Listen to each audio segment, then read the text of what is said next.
Hi, welcome to my YouTube channel, Cruising Out of Sight. Today we're going to have part two of my series about the Roulette Martingale-esque strategy. I want to talk a little bit more about that. I really want to dive into the math behind it. I've had quite a few comments, especially on Facebook, people questioning why I'm putting out this video. Am I lying about the things that I'm saying? So I want to show you all the math. You can recreate this math if you want to.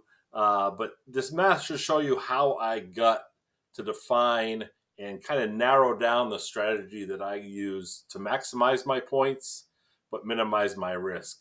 So we're going to dive into tables, into graphs, all kinds of visual aids showing you. We're going to talk a little bit about the comments that I received to explain what my thought processes are there, and hopefully you get a better idea of what we're talking about. Let's get right into the video.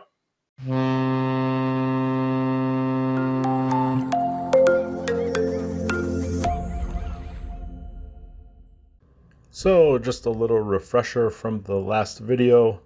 Like I said previously, if you haven't seen that, definitely go back and watch it. Some of this probably won't make a whole lot of sense without watching the previous video.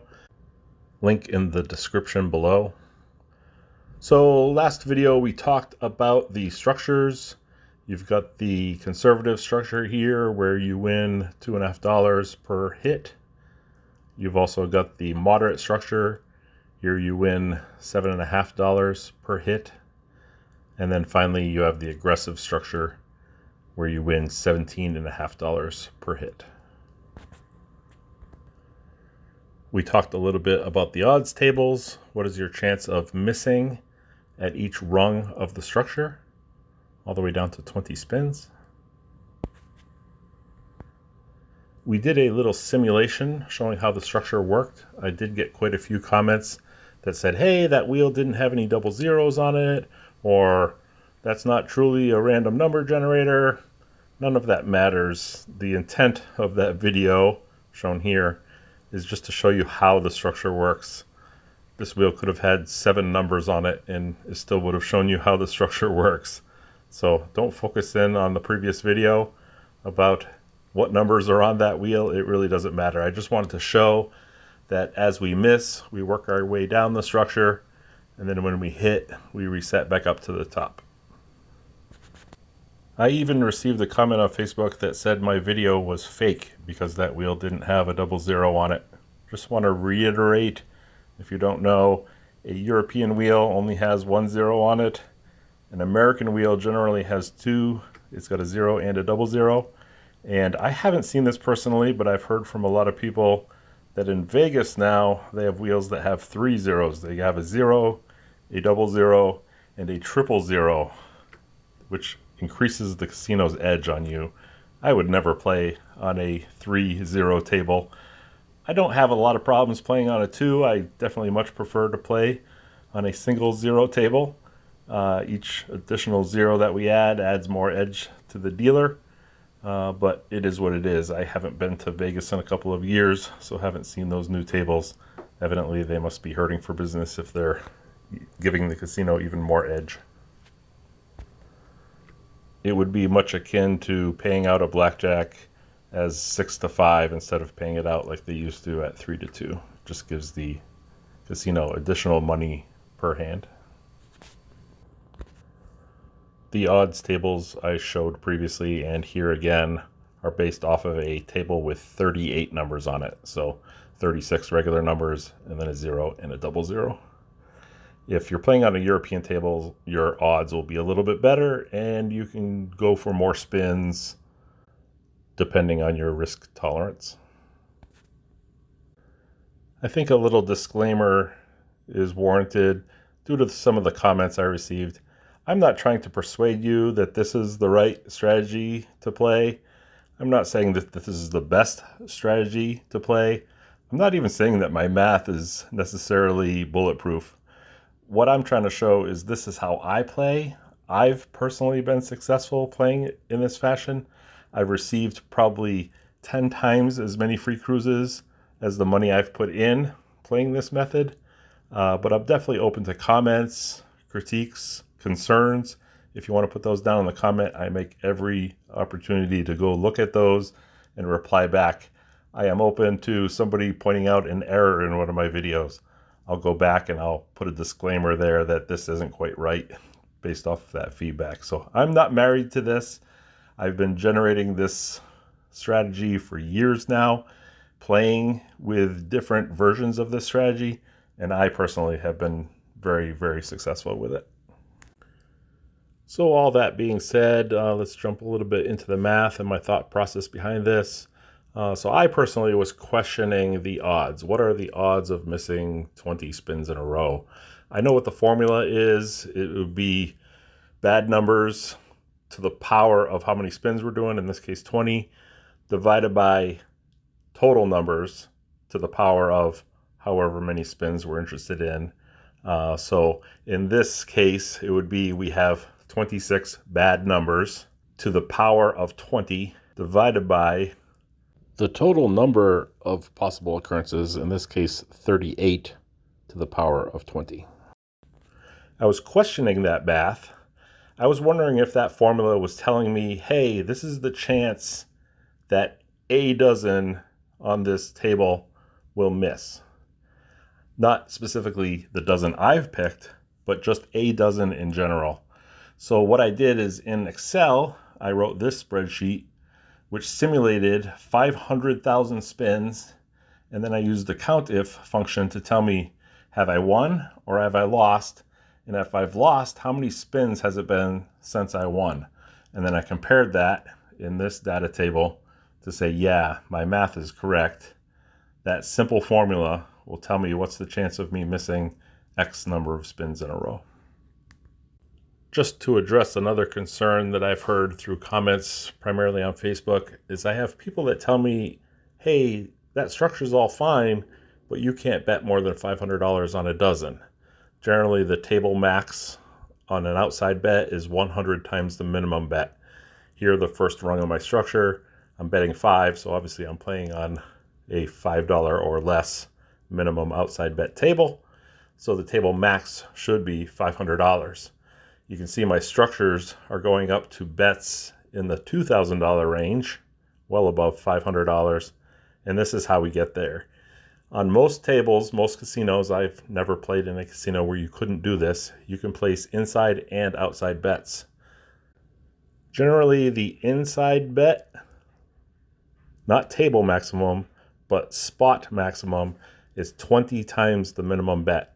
So on most tables I've played at, you could put a $100 chip on every single inside spot. I've never counted them to see how many there are, but you can place $100 on every single spot. So that's how we get up to that $2,600 bet. That's the maximum theoretical amount you can put on a dozen, only if playing the dozens that are 1 through 12, 13 through 24, or 25 through 36. This isn't the same if you're playing the columns, like the 3, 6, 9, 12, 15, etc. You can't place as many $100 chips on the inside there. So that's why I stopped my structures at around $2,600. I personally have never put that much money down. I don't set my risk tolerance that high. The most I've ever put down on the table is $2,200 total. You know, to get a $2,600 bet out there, you're in the $10,000 to $20,000, depending on which structure you pick, range. That's way too much money for me. But I just wanted to put it on here to show you what the odds would be and simulate that as well. So this is what those combinations of outside and inside bets would look like if you continued the structure past a $500 bet. You can see you got $500 here plus 4 $100 chips, each covering the sets of 3. So 4 of those for a $900 bet.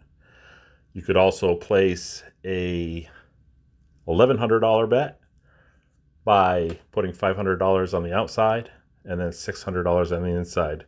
So splitting 2 numbers with $100 chips times 6. You could also do a $1,700 bet by placing $500 on the outside and then 12 individual $100 chips on the inside on the single numbers that are in that dozen. like this example, or any combination. You could do a 4-spot and a 6-spot for $1,500 total. You could do a 6-spot and a 12-spot for a $2,300 total. Or you could go absolutely crazy, cover all of the inside spots with a $100 chip. Just be warned there that hits on the outside of those 12 will pay less than hits on the inside, as the inside bets are double and even triple covered in some spots, whereas the outside bets are generally only double or triple covered. Of course, you can do permutations of these. If you want to do a simple $600 bet, which is over the outside max, you could put 6 single $100 chips on the spots shown in that 6 slide without the outside bet. That would be a $600 bet with the same payout as if you could put $600 on the outside bet on the dozen. Of course, you can vary the amount of the bets on the inside. Of course, you don't have to do 100 on each spot. So if you say you wanted to do a $610, you could put $500 on the outside and then $11 on the 4 spots and the 6 spots. So you'd have 10 inside spots with $11 each, $110 plus your 500 outside bet for $610 total. Any permutation of these. I don't have a slide to show it, but if you were playing the columns, you could only put the $500 bet on the outside, and then you'd only have 18 spots you could put a $100 chip max. So your maximum bet would be $2,300 if playing the columns. And even then, if you hit the 3 or the 36, those would only be double covered. Whereas if you hit 3 through 33, those would all be triple covered. I put a little preview of the graphs that I use to try to visualize these different structures, the conservative, moderate, and aggressive. So here, if we take a look at the conservative graph, what we see by the small dotted line, that's our risk, is the risk takes off like crazy right around the 16th spin, whereas your reward stays fairly flat. So you're just not making enough money. The gap between the risk and the reward as you get up toward the 17 spin range is just humongous. So that's the amount of money we could potentially lose, because when we lose that big spin, we'll have won a bunch of money. So the difference between the small dotted line and the solid line is the amount of money you're going to lose. It's going to be that total risk minus how much we've won in the process of getting to that loss. If we look at the moderate risk graph, the risk goes up pretty severely after spin 16 or so. But if you look at that reward solid line, it follows right up there. Here we're winning $7.50 per hit instead of the $2.50 per hit we were winning on the conservative structure.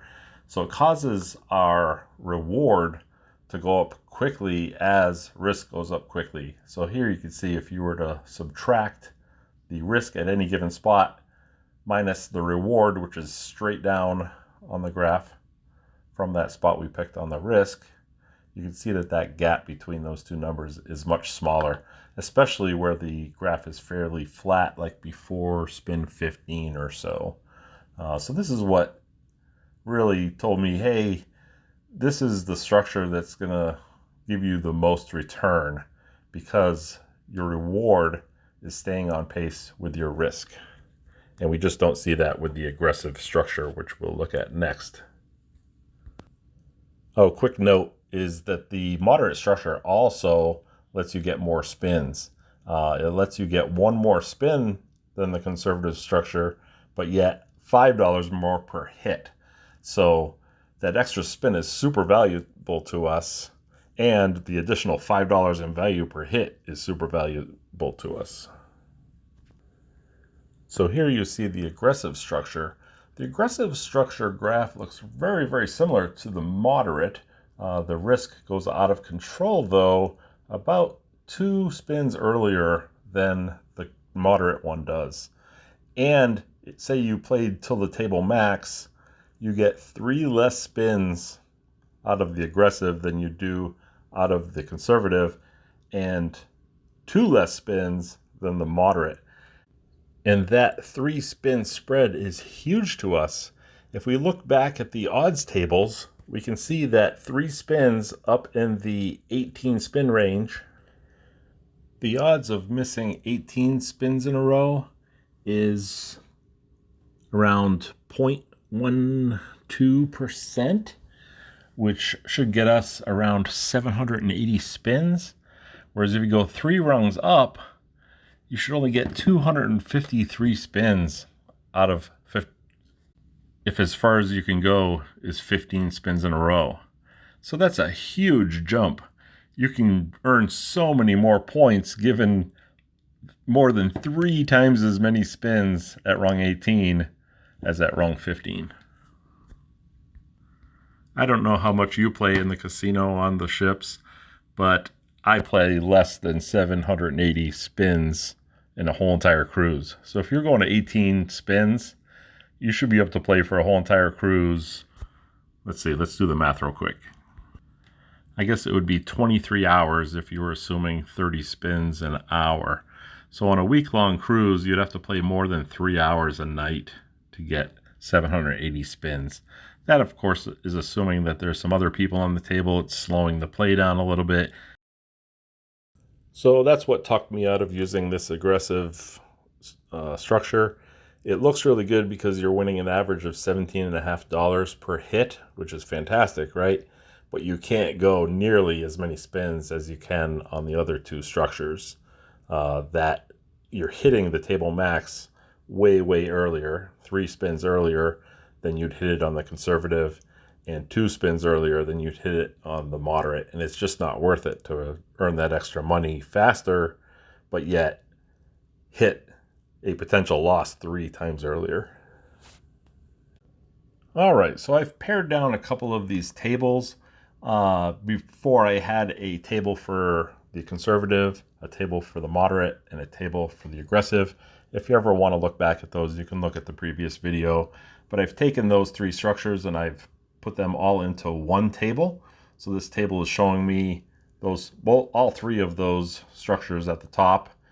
And then depending on how many spins I want to go in a row, what that bet size would be. It's not really important to me now to calculate how much I'm winning for each of those structures. We know conservative is winning us $2.50 per hit average. We know that the moderate is winning us $7.50 per hit average. And we know that the aggressive is winning us $17.50 per hit average. It's interesting to note, if just take a look at the aggressive structure, you're starting out at a $10 bet. If you can get a string of first spin wins in a row, you're winning $20 for spin after spin after spin. And that definitely happens. So that's what makes that aggressive look very promising. Whereas on the conservative and moderate structures, you're starting at 5. So you'll win 10, which is a lot more than the average on the conservative, but 10 is about normal on the moderate side. So that's what was making that aggressive look very promising, is $20 wins in quick succession. You're obviously building your chip stack very fast. And then I've also boiled the table down for those structures into one that shows at how many spins, what will my total loss be for all 3 of those structures combined into one table. We'll refer back to those. The spins to loss is just 1 divided by the calculated miss number in column 2. So this is how often should I expect to miss. So if you were to follow that all the way down to the bottom, the calculated miss for 20 spins in a row is 1/20th of 1%. There's some rounding going on there. But for 20 spins in a row, I would only expect that to happen every 1,628 times, according to the math. And the simulated miss, there's rounding area or there too as well, but it agrees with those formulas. And here's the real meat of it. So I took all of those tables and I used them to populate a table that said, okay, if I play up to X number of spins, given whatever that structure is I'm using, how many dollars worth of play am I going to do? Not how much am I going to lose, but how much dollars in play. So at spin one, say I won, I don't know, 3,000 times on spin one, and I was putting down a $5 bet each time. That would be an average bet size of 5, pretty easy to calculate there, right? Times 3,000. So I would have played $15,000 worth of play. Now, as you go down the structure, it gets a little harder, right? So if I want to calculate at rung 3 how much, I'd have to take my bet sizes. For the conservative, it would be 5, 5, and 6 consecutively for spins 1, 2, and 3. So that's a total of $16, but divided by 3 spins. So my average bet size is $5.3, and then multiply that by how often do I expect me to miss 3 spins in a row. And that's what the value is for all of those wagers that are put out there on the table. This is how the casino calculates my points. They watch me and they try to figure out, okay, how much is this guy putting down on the table? It's very, very hard for the pit boss to determine this using these structures because my bet size is bouncing between $5 or maybe $500. So if I get really lucky and the pit boss comes over and sees me put down a $500 bet on the table, he's going to drop me down for $500. But if every time he comes over, I'm back at the top of my structure and I'm only putting down a $5 table or $5 bet, he's going to rate me at $5. The beauty of this system is, I say system, strategy, whatever you want to call it. There was some nitpicking about terminology, but whatever. I'll use those two terms interchangeably for now, unless somebody gives me a good reason not to. The beauty of this strategy is that the pit boss is most likely to come over to the table when I have a big hit. If I put out a $500 bet and I hit it, it's going to be a $1,500 payout, right? 2 to 1, plus my original bet. So 3 times my bet size. The dealer generally needs the pit boss's approval to pay out those big amounts. So he's going to call the pit boss over. The pit boss is going to look at the chip stacks and say, yeah, chip stacks are good, pay it out. So what I've found is that the pit boss is usually seeing me at my best. He's seeing all the big bets that are requiring him to come over and give that approval for the dealer to pay, instead of him just looking over every once in a while and seeing me put out some random bet. It could be small, it could be big, who knows, and then he has no idea how I'm playing. But using this strategy, he's generally only seeing those big payouts. And at the end of my sessions, I'll always ask the pit boss, hey, can you let me know what you have me rated? I just want to make sure, that it's correct. I know I play a little erratic, so it's hard for you guys. You always want to, strike up a good rapport with these men and women that are the pit bosses. They've got a hard job. They don't directly get tips. They don't get to talk to the players a whole lot. So I strike up a rapport with them and ask them, hey, what am I rated at? I've found that generally they are rating me better than the number I have in my head. So, if I sit at a table and I'm struggling, I'm always going to 7 spins in a row. I've always got a pretty good bet size out there. I've generally got a number in my head. Maybe I'm up to an average of $120 bet, right? Because I'm struggling. I've asked the pit boss before, and he's got me rated at $175 because he keeps seeing these big payouts over and over and over again. I think that's part of the beauty of this strategy. So getting back to the math for this table, how did I calculate how much each of those steps of the structure is worth? And that calculation is the formula shown here. It's the spin number, so 1 through 20, depending on which rung we're on, times the average value of all the bets in that rung and the previous rungs above it, times, and the reason we multiply those is because obviously you're on the 3rd rung, you've placed 3 bets. So we're getting the average of those 3 bets. And then we're going to multiply it by the total number of spins. So this is looking back at that odds table. How many spins do I expect to spin before I have that big loss? And then we're going to multiply that by the odds table. So that's going to take that total number of spins and say, hey, how often do I expect to be on rung 3 of this ladder? So that's going to give me what the value in the wagers that I've put out for that specific step are. Once we get down to the final step, that end of that formula, the total number of spins times the expectation in the odds tables that I'm going to have that big loss, those two numbers multiplied together equals 1, because obviously I'm only going to get to that rung of the ladder once, and then I'm going to have my big loss. There's no way to hit that rung twice, because when I have that big loss, I'm just going to reset and go back up to the top rung of the structure. Hopefully that makes sense. So that's how we've calculated each one of those 3 structures values per each of the spins. You can see, so on this table is based off of hitting the table max. So that's around a $2,600 bet. I would hit that at 18 spins using the conservative structure. I would hit that at 17 spins using the moderate structure. And I would hit that table max at 15 spins using the aggressive structure. So that's why those numbers stop at each one of those steps. That's as far as I can go. I can't bet any more than table max, so there's no reason to calculate any further. And these tables further bolster why I think that the moderate structure is the best one.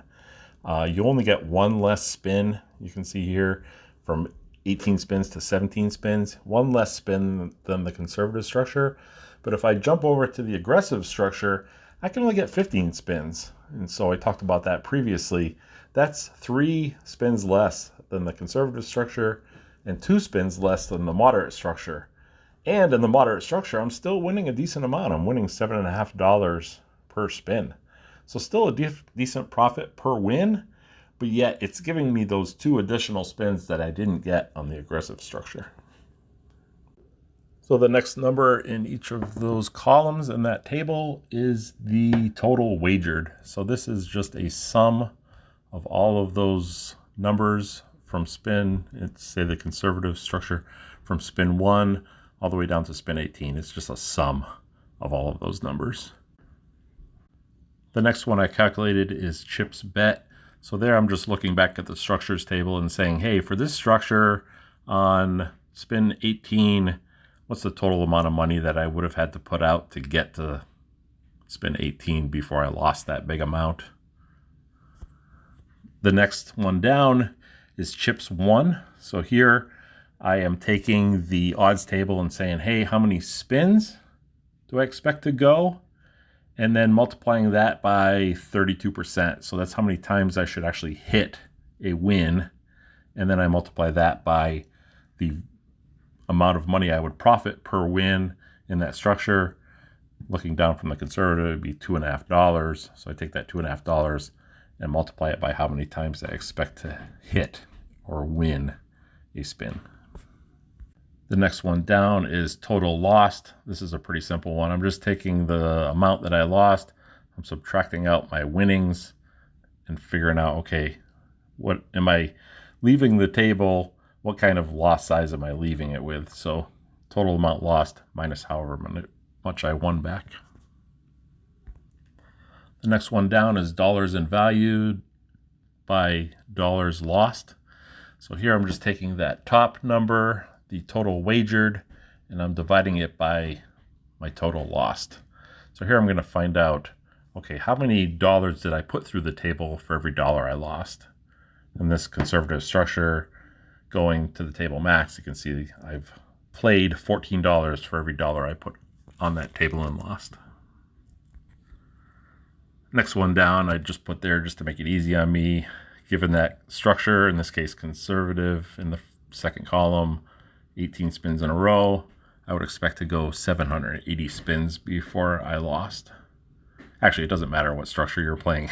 Just 18 spins in a row, your chances dictate that you could probably go an average of 780 spins before experiencing that big loss. And then the next one down is bet dollars per spin.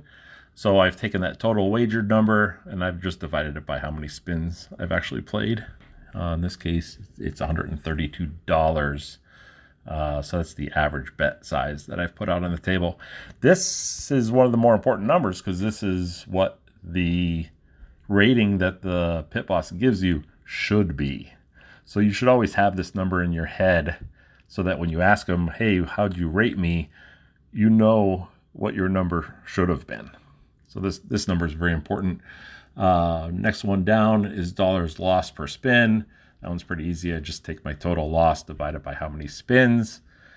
And then the next one is the hardest one to figure out. And we're going to talk a lot more in part 3 of this video series about this. How many points do I assume to earn having lost that much money, playing this many spins? Time is part of that calculation for the pit boss as well. How long have you sat at the table? We're going to try to figure out how many points we would have earned off of that play. Hey, before I lose you with all this math, because it only gets worse from here, if you could slap a like and a subscribe on this, I would appreciate it so much. And you're going to be rewarded with a third video where we're not going to talk nearly as much about the math involved, but we're going to talk way more about the important thing. How many points are you earning? And what are the value of those points in free cruises, in free drinks, and the other perks that you get by working your way up through the Club Royale system? So stick around for that third one and hit that subscribe button with the notification bell on to make sure you get notified when I drop that third one.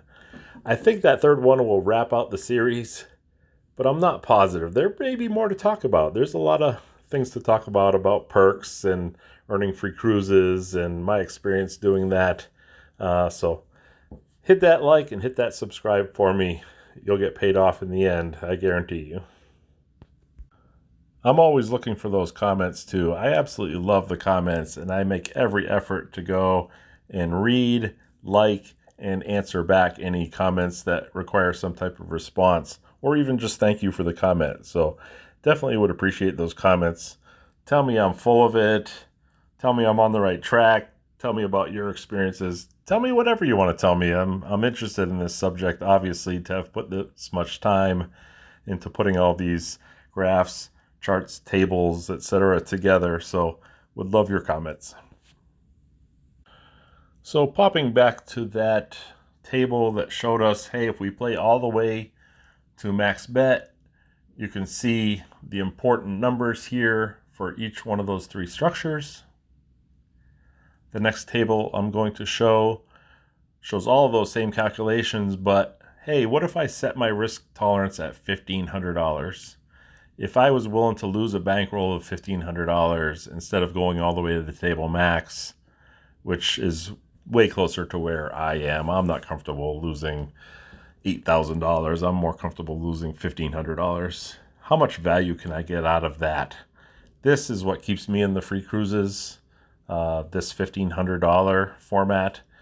And it also keeps my risk tolerance low, keeps the free offers I get on the cruise, as well as the free offers that I get from clubroyaleoffers.com coming, and keeps my risk tolerance at a reasonable level. I actually recently cruised on Princess Cruises, and I had mentioned in the comments that somebody had left that I sat down, I won, I don't know, less than 10 spins, and then I lost 12 spins in a row, cleaned me out, and I was out of there.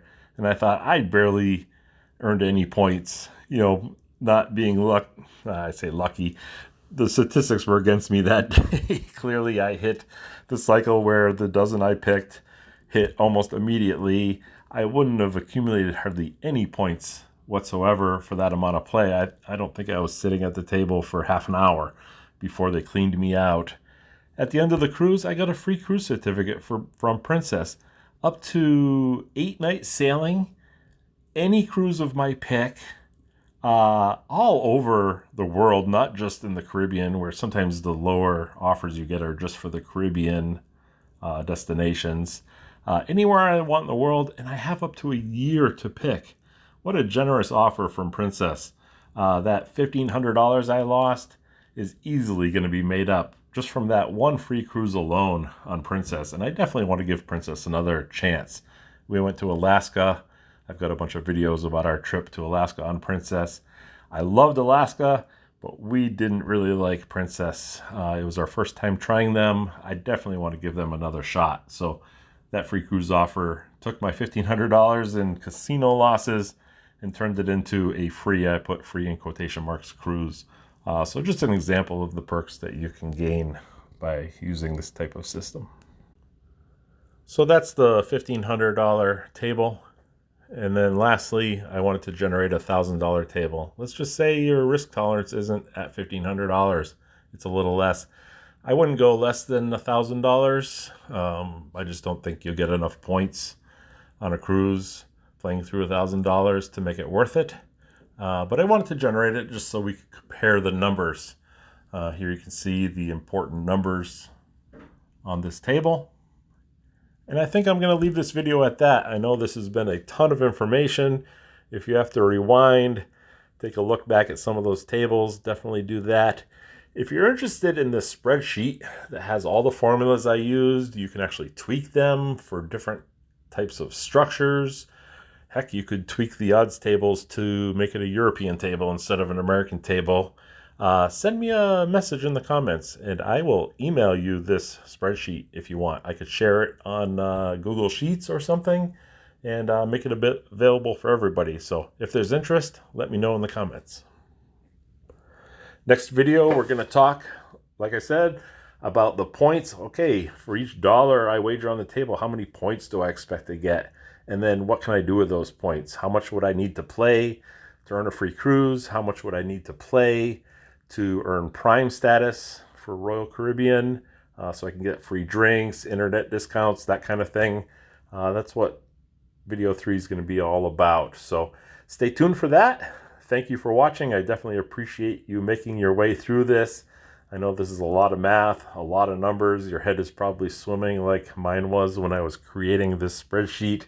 But definitely appreciate you watching and stay tuned for part 3.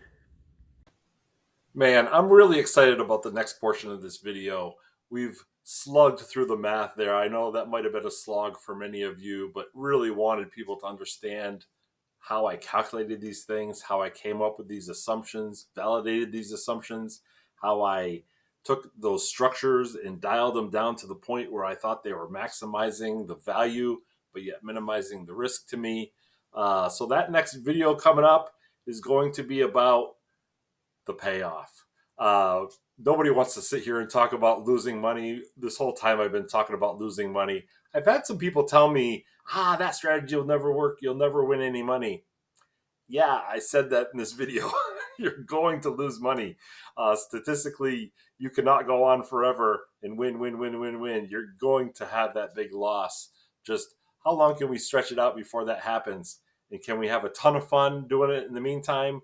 Can we meet and talk to some really cool people at the table, make some new friendships on the ship or in a land casino if you're playing there? And how can we get those points to offset that loss? The goal here is 10, 15 times the value of that money that you lost. And I can prove that. So stick around for the next video. Hopefully you hit that subscribe button with the notification bell on and you'll get notified when that next video drops. I hope to have it out within the week or so, much less math intensive than this one was. So shouldn't take me as much time to put it together. But hopefully you enjoyed and stick around for the next one. Thanks for watching.